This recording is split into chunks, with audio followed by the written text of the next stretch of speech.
Hello study ট্যুরবাসী, আসসালামু আলাইকুম। আজকে আমাদের ভিডিওর টপিক হচ্ছে how to right English well, বা বাংলায় কিভাবে ইংরেজি হাতের লেখা সুন্দর করা যায়। তাহলে চলুন আমরা সকলে মিলে ইংরেজি লেখাগুলো কিভাবে লিখতে হয় তা শিখি। চলে যাচ্ছি মূল লেসনে। আপনাদের সুবিধার্থে আজকে আমরা প্রথম 10টি অ্যালফাবেট লেখা শিখব, বা এ থেকে জে পর্যন্ত। তাহলে চলুন কিভাবে এ থেকে জে পর্যন্ত লিখতে হয় দেখি। আমরা বাচ্চাদের শেখার ক্ষেত্রে বলে থাকি এ লেখার জন্য 3টি কাঠি বা দণ্ডের প্রয়োজন হয়। তাই আমরা প্রথমে লিখব এ।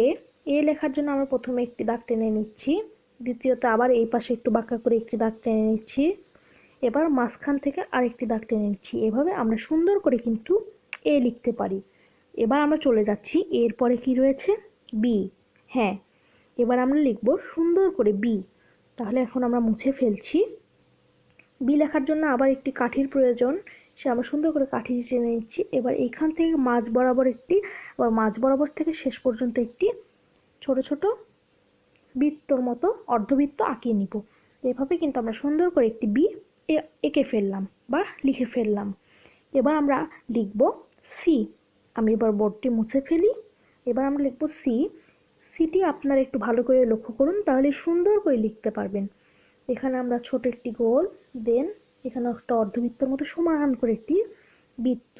এটি একটু মনে হচ্ছে ভালো হয়নি, তাই আমি একটু সুন্দর করে আরেকটি আঁকিয়ে দিচ্ছি বা লিখে দিচ্ছি। সুন্দর করে এভাবে একটি সি লিখতে পারি। এরপর আমরা লিখব ডি। তাহলে আমি এখন মুছে ফেলছি। এবার ডিটি আমরা লিখতে আরেকটি প্রয়োজন হবে দণ্ডের। এই দণ্ডটি আমরা আঁকিয়ে ফেললাম। এবার আমরা ডিটি লিখব। সুন্দর করে আমরা ডি এর টানটি দিয়ে দিলাম এবং আমাদের ডিটি পূরণ হয়ে গেল। এবার আমরা চলে যাচ্ছি ইয়ে। ই লেখার জন্য 4টি কাঠি বা দণ্ডের প্রয়োজন হয়। এবার আমরা ই লেখাটি দেখি একটু মনোযোগ সহকারে।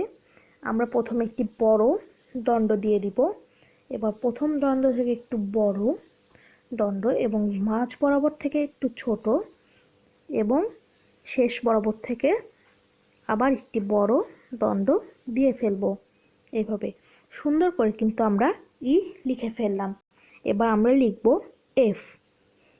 এফ লেখার জন্য আমাদেরকে ই এর মতোই দেখতে এফ, কিন্তু এফ লিখতে 3টি কাঠির প্রয়োজন হয়। এবার আমরা এফ লিখি। এফ লেখার জন্য আমি প্রথমে একটি বড় করে একটি এরকম সমান্তরাল পথে একটি কাঠি এঁকে নিব। এবার মাথা থেকে বরাবর একটু দূরত্বে একটু বড় করে একটি কাঠি এঁকে নিব, এবং মাঝ বরাবর থেকে একটু ছোট, এইভাবে একটি ছোট কাঠি এঁকে নিব।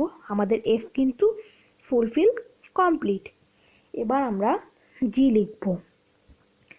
আপনারা একটু লক্ষ্য করুন, জি লেখার জন্য সি এর মতোই জিটা হবে। এখানে জি এরকম হয়ে যাবে।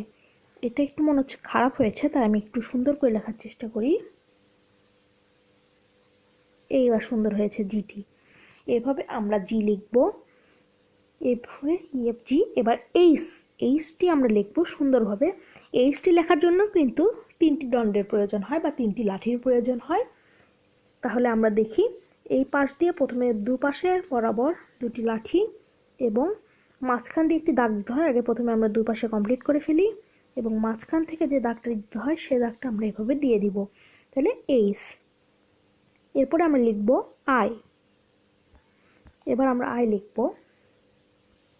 মাঝ বরাবর একটি কাঠি দিয়ে দিলাম, মাথা থেকে আমরা একটি টান, নিচ থেকেও একটি টান। আই কিন্তু আমাদের কমপ্লিট। এবার জে। জে লেখার জন্য আমরা সোজা করে একটি টান এখানে দিয়ে একটু বাঁকিয়ে দিব। সুন্দর করে কিন্তু জে হয়ে গেল। আর আমাদের ভিডিওটি যদি ভালো লাগে অবশ্যই আমাদের চ্যানেলটি সাবস্ক্রাইব